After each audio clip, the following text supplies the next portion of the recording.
السلام علیکم ورحمۃ اللہ وبرکاتہ۔ بزرگان محترم، جیسا کہ ہم جانتے ہیں کہ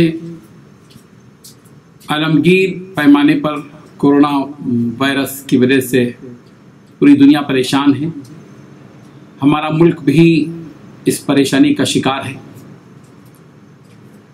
تلنگانہ اور بالخصوص حیدرآباد کی سرزمین میں جو شہریان یہاں بستے ہیں، ہم جانتے ہیں کہ یہاں کی حالت بھی دگرگوں ہی ہے۔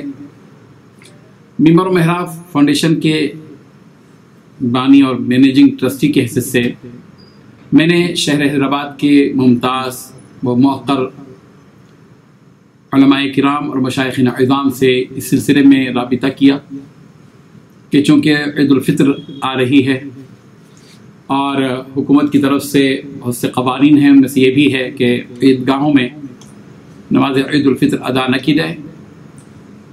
چنانچہ ان علماء کرام سے، جن میں حضرت مولانا شاہ جمال الرحمن مفتاحی صاحب دامت برکاتہم، حضرت مولانا مفتی غیاث الدین رحمانی صاحب، حضرت مولانا محمد عبد القوی صاحب، حضرت مولانا مفتی عبد المغنی صاحب مظاہری، حضرت مولانا احمد عبید الرحمن اطہر ندوی صاحب، حضرت مولانا محمد بانائی مظاہری صاحب، حضرت مولانا حسام الدین ثانی عاقل صاحب، حافظ خلیق احمد صابر صاحب، حضرت مولانا زلال الرحمن مفتاحی صاحب، حضرت مولانا محمد مصدق القاسمی صاحب، حضرت مولانا فصیح الدین ندوی صاحب، حضرت مولانا مصباح الدین حسامی صاحب و دیگر علماء کرام سے رابطہ کیا گیا، اور سبھی کا یہی تاثر تھا کہ چونکہ حکومت تلنگانہ کی جانب سے اس مرتبہ عیدگاہوں میں احتیاطی تدابیر کے طور پر نماز عید الفطر کی اجازت نہیں ہے، اس لیے سارے مسلمان اپنے اپنے محلے کی مساجد ہی میں نماز ادا کریں۔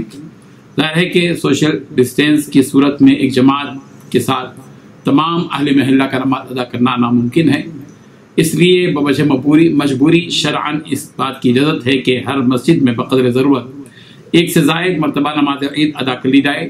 جگہ کی تنگی کی بنا پر ایک ہی جگہ عید کی 2 جماعتیں کر لی جائیں تو بضرورت شدیدہ یہ جائز ہے۔ کورونا وائرس سے پیدا شدہ عالمگیر صورتحال کے پیش نظر عوام کا کسی بھی جگہ کثیر تعداد میں جمع ہونا ظاہر بات ہے کہ چاہے وہ بازاروں میں ہو، چاہے وہ شادی خانوں میں ہو، چاہے وہ عبادت گاہوں میں ہو، احتیاطی تدابیر کے طور پر نامناسب ہے۔ ایسی صورتحال میں اگر عوام عیدگاہوں میں نماز ادا کرتے ہیں تو ظاہر ہے کہ معانقہ ہوگا، مصافحہ ہوگا، اور بچے، نوجوان، صحت مند و بیمار سب بڑی تعداد میں جمع ہو جائیں گے۔ اسلام احتیاط کی تعلیم دیتا ہے اور اس بات کی بھی تعلیم دیتا ہے کہ اپنی حفاظت کی جائے، اپنی جانوں کی حفاظت کی جائے۔ موجودہ سنگین حالات کے پیش نظر مسلمان اپنے محلے کی مساجد میں نماز ادا کریں۔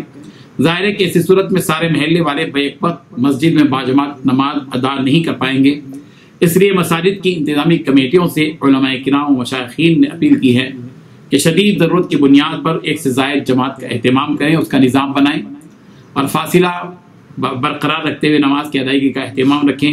سینیٹائزر کا ضرور استعمال کریں۔ عید کے موقع پر معانقے سے، مصافحے سے گریز کریں۔ یہ صورت بھی درست ہے کہ مسجد کے علاوہ شادی خانوں یا کسی بڑے ہال میں عید الفطر کی نمازوں کا اہتمام کیا جائے، جس کی شرعاً گنجائش ہے۔ ظاہر بات ہے کہ اس وقت جو کرونا وائرس کی وبا پھیلی ہوئی ہے، ہم سب کو چاہیے کہ ہم اسلامی تعلیمات کے مطابق اپنے آپ کو محفوظ رکھیں، دوسروں کو بھی محفوظ رکھیں۔ ہماری بے احتیاطی سے اگر کسی کو کوئی تکلیف پہنچتی ہے تو اس کا بوجھ ہمارے کاندھوں پر ہوگا۔ ماسک کا ضرور استعمال کریں، سینیٹائزر سے اپنے ہاتھوں کو دھونے کا اہتمام کریں، بھیڑ سے بچیں، فاصلہ برقرار رکھیں۔ 60 سے زائد عمر کے افراد اپنے گھروں ہی میں نماز ادا کریں۔ چھوٹے بچے اور ایسے بیمار جو کھانسی، بخار یا اعضاء شکنی میں مبتلا ہوں وہ بھی اپنے گھروں ہی میں نماز ادا کریں۔ عید کے موقع پر گلے ملنے اور مصافحہ کرنے سے گریز کریں۔ کرفیو کے دوران نوجوان راستوں اور نکڑوں پر گپ شپ نہ کریں۔ عید کی راتوں میں، طاق راتوں میں اس بات کا پورا خیال رکھیں کہ ہمارے نوجوان سڑکوں پر نہ اترائیں، بلکہ کرفیو کا لحاظ رکھتے ہوئے اپنے گھروں میں ہی رہیں۔ صدقہ اور خیرات و کثرت کریں تاکہ یہ وبا ختم ہو۔ گناہوں پر استغفار کریں، اللہ تعالیٰ کی طرف رجوع کریں۔ ایسے موقع پر جو دعائیں رسول رحمت صلی اللہ علیہ وسلم سے ثابت ہیں، ان دعاؤں کا اہتمام کریں۔ بغیر ضرورت کے گھروں سے باہر نہ جائیں۔ آج کل ظاہر بات ہے کہ عید کی شاپنگ کے نام پر جو بھیڑ دیکھی جا رہی ہے، بالخصوص مسلم محلوں کے اندر، ظاہر بات ہے کہ یہ بھی ایک تشویشناک بات ہے۔ ایسی بھیڑ کا جمع ہو جانا بیماری کو ہوا دینے کے مترادف ہے، اس سے گریز کریں۔ تاخیراتوں میں بھی ادھر ادھر گھومنے سے گریز کریں، بیماری سے متاثرہ افراد کی مدد کریں، ایسے موقع پر ایک دوسرے کے ساتھ ہمدردی سے پیش آئیں، احتیاطی تدابیر اختیار کریں۔ فجزاکم اللہ خیر الجزا۔